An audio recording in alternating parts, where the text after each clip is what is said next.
ओम नमो भगवते वासुदेवाय नमः। भक्तों, आज मैं आपको प्रबोधिनी एकादशी या देवोत्थानी एकादशी का महत्व बताने जा रही हूँ। आप सभी जानते हैं कि विष्णु भगवान 4 माह क्षीर सागर में शयन करने के उपरांत इसी एकादशी को निद्रा से जागते हैं। प्रबोधिनी एकादशी के बारे में महादेव जी कहते हैं, सुरश्रेष्ठ कार्तिकेय, प्रबोधिनी एकादशी का महात्म सुनो।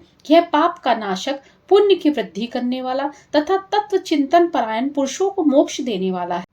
समुद्र से लेकर सरोवरों तक जितने तीर्थ हैं, वे भी तभी तब गरजते हैं जब तक कि कार्तिक में श्री हरि की प्रबोधिनी तिथि नहीं आती है। प्रबोधिनी को एक ही उपवास से सहस्त्र अश्वमेघ यज्ञ और 100 राजसूय यज्ञों का फल मिल जाता है। इस चराचर त्रिलोकी में जो वस्तु अत्यंत दुर्लभ मानी गई है, उसे भी मांगने पर हरिबोधिनी या प्रबोधिनी एकादशी प्रदान करती है। यदि हरिबोधिनी एकादशी को उपवास किया जाए तो वह अनायास ही ऐश्वर्य, संतान, ज्ञान, राज्य और सुख संपत्ति प्रदान करती है। मनुष्य के किए हुए मेरु पर्वत के समान बड़े बड़े पापों को भी हरिबोधिनी एकादशी एक ही उपवास से भस्म कर डालती है। जो प्रबोधिनी एकादशी को स्वभाव से ही विधि पूर्वक उपवास करता है, वह शास्त्रोक्त फल का भागी होता है।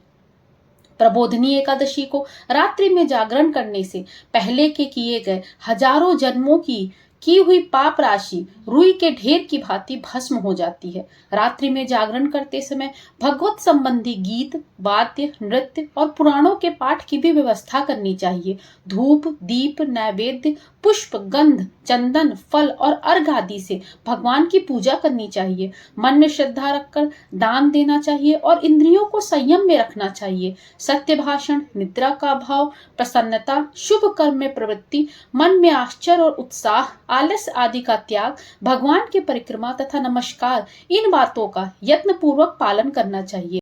भक्तों, अब मैं आपके सामने एकादशी को भगवान को जगाने की विधि का वर्णन करने जा रही हूँ।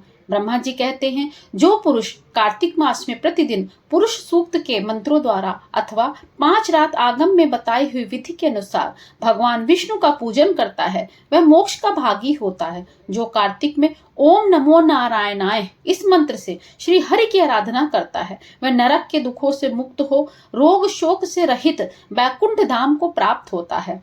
कार्तिक मास में जो मनुष्य विष्णु सहस्त्र नाम तथा गजेंद्र मोक्ष का पाठ करता है, उसका फिर संसार में जन्म नहीं होता। सुव्रत जो कार्तिक मास में रात्रि के पिछले पहर में भगवान की स्तुति का गान करता है, वह पितरों सहित श्वेत द्वीप में निवास करता है।